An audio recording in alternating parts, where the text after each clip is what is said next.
Hello guys, this is Swati. आज मैं बात करने वाली हूँ एक बढ़िया holiday appropriate comedy movie Quiz lady के बारे में, जिसे आप डिज्नी हॉटस्टार पर 1.5 घंटे में देखकर फिनिश कर सकते हैं। And these 1.5 hour of your life will be fun packed, I assure you that. Generally जो चाइल्डहुड ट्रॉमास होते हैं उन्हें साइकोलॉजिकल थ्रिलर्स या फिर हॉरर मूवीज़ के फॉर्म में दिखाया जाता है, लेकिन क्विज लेडी यहाँ पर डिफरेंट अप्रोच ले रही है। यहाँ पर वो कॉमेडी के फॉर्म में इन ट्रॉमास को अनरावल करने की कोशिश कर रही है। एन नाम का एक कैरेक्टर दिखाया गया है जिसका एक अनयूजुअल सा अटैचमेंट है क्विज प्रोग्राम की तरफ। वो एक मंडेन लाइफ जी रही है और बैक टू बैक 20 ईयर्स से एक भी दिन उसकी लाइफ में ऐसा नहीं है कि उसने इस प्रोग्राम को देखा ना हो।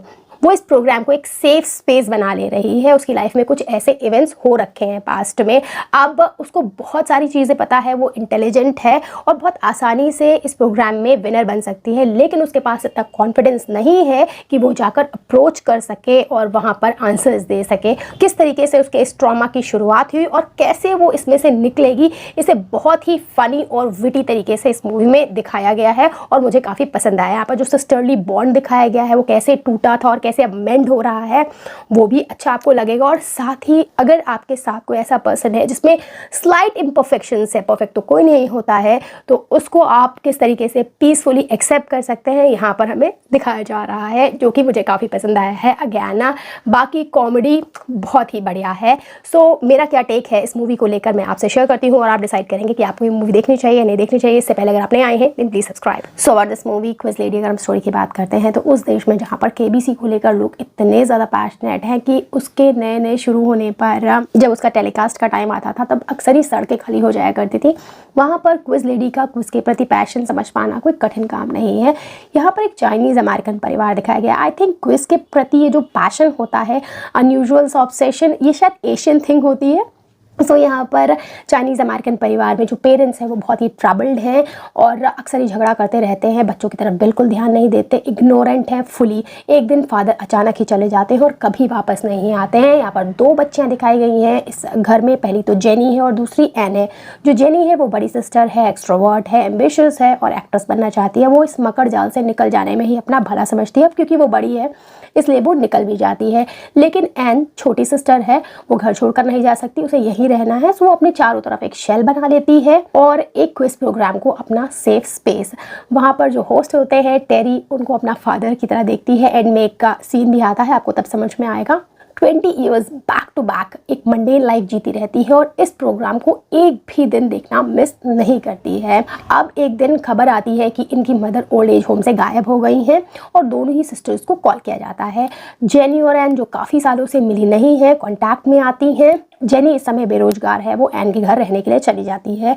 फिर से वही रात आती है, क्विज प्रोग्राम शुरू होता है और an back to back answers देने लगती है।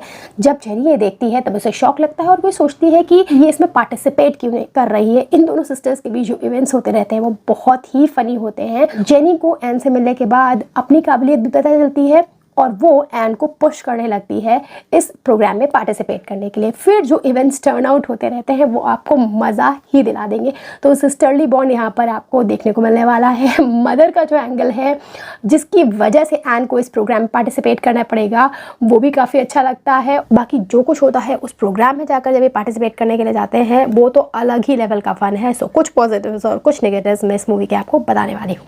So the first poster of this movie will be acting. Awkwafina जो लीड रोल में है, उन्होंने क्या बेहतरीन एक्टिंग की है। वो एक स्टैंड अप कॉमेडियन है, रैपर है और अपने इस टैलेंट को उन्होंने इस कैरेक्टर में बखूबी इस्तेमाल किया है। उनके spontaneous jokes, humour, body language या फेशियल एक्सप्रेशन सब कुछ बहुत ही अप्रोप्रिएट हैं। सेकंड यहाँ पर सारा ओ, जिनको मैंने अभी रिसेंटली इनविंसिबल की मदर डेबी के फॉर्म में सुना है। बहुत ही सीरियस वॉइस ओवर दिया है उन्होंने वहाँ पर। उसके जस्ट ऑपोजिट यहाँ पर एक झल्ली सी लड़की बनी हुई हैं जो अपनी लाइफ में भी कुछ नहीं कर पाई है, काफ़ी लेट 30s में चल रही हैं स्टिल, लेकिन बहुत ही बेफिक्री सी हैं। अपनी सिस्टर को बहुत ही ज़्यादा पुश कर रही हैं लाइफ में आगे बढ़ने के लिए। उस रोल में वो परफेक्ट लगी हैं। बाकी विल फेरल का जो छोटा सा ही रोल है, जो कि श्रूड, सरकास्टिक और कॉमिक बनाया जा सकता था, लेकिन उसे सीरियस और इमोशनल ही रखा गया है, जो कि मुझे अच्छा लगा है। बाकी जेसन स्वाट्समैन, जिन्हें आपने the grand Budapest hotel, the Darjeeling limited में देखा होगा, यहाँ पर वो भी अपनी प्रेजेंस बना पाए हैं। अच्छी वाली। Second positive of this movie will be it's comic approach, क्योंकि ये कॉमेडी मूवी है सो ये लार्जर ऑडियंस से कनेक्ट हो जाएगी और ये हर एज ग्रुप के लिए अप्रोप्रिएट भी है, ऐसा कुछ इसमें है नहीं। सो बहुत सारे लोग फैमिली में कलेक्टिवली बैठकर इस चीज़ को देख सकते हैं, समझ सकते हैं कि ऐसी क्या चीज़ें उनकी लाइफ में चल रही हैं, सॉर्ट आउट कर सकते हैं। मतलब हल्के फुल्के में गंभीर चीज़ों को बता दिया गया है यहाँ पर, जो कि मुझे काफ़ी पसंद आया है। Third positive of this movie will be speed of the movie is perfect, यानी पेसिंग इतनी बढ़िया है। अगर इसे थोड़ी ज़्यादा फास्ट कर दी जाए मूवी तो जो प्रैक्टिकल जोक्स हैं वो मिस हो जाएंगे और हम समझ नहीं पाएंगे, और स्लो करने पर जो मूवी का फ़न है वो कहीं पीछे छूट जाएगा। तो परफेक्ट टाइम रखा गया है इस मूवी का।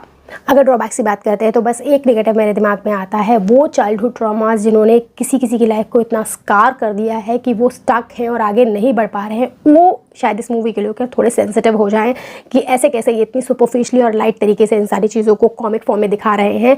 बाकी ये मूवी करना भी यही चाहती है, गंभीर चीज़ों को हल्के में कहकर लोगों तक पहुँचाना चाहती है, लेकिन कुछ लोगों को शायद ये पसंद ना आए।